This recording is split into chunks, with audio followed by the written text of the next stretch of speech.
ಜಗತ್ತಿನ ಮೊಟ್ಟ ಮೊದಲ ಲಿಪಿ ಹಾಗೂ ಭಾಷೆ ಯಾವುದೆಂದರೆ ದೇವನಾಗರಿ ಲಿಪಿ ಮತ್ತು ಸಂಸ್ಕೃತ ಭಾಷೆ ಅಂತ ಹೇಳುತ್ತೇವೆ.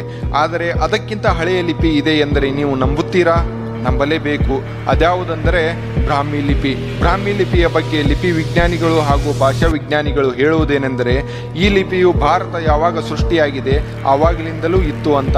ವಿಚಿತ್ರವೇನೆಂದರೆ ಜಗತ್ತಿನಲ್ಲಿರುವ ಲಿಪಿ ವಿಜ್ಞಾನಿಗಳಿಗೂ ಕೂಡ ಈ ಬ್ರಾಹ್ಮಿ ಲಿಪಿಯನ್ನು ಓದಲು ಮತ್ತು ಅರ್ಥ ಮಾಡಿಕೊಳ್ಳಲು ಕಷ್ಟವಾಗುತ್ತಿದೆ. ವಿಜ್ಞಾನಿಗಳ ಪ್ರಕಾರ ಇಡೀ ಜಗತ್ತಿಗೆ ಬರೆಯುವುದನ್ನು ಮತ್ತು ಓದುವುದನ್ನು ಮೊಟ್ಟ ಮೊದಲು ಕಲಿಸಿದ್ದೇ ಭಾರತ. ವಿಶೇಷವೇನೆಂದರೆ ಎಲ್ಲದರಲ್ಲೂ ನಾನು ದೊಡ್ಡವನು ಎಂದು ಬೀಗುವ ಚೀನಾಕ್ಕೆ ಮಾತನಾಡಲು ಕಲಿಸಿದ್ದು ನನ್ನ ಭಾರತ.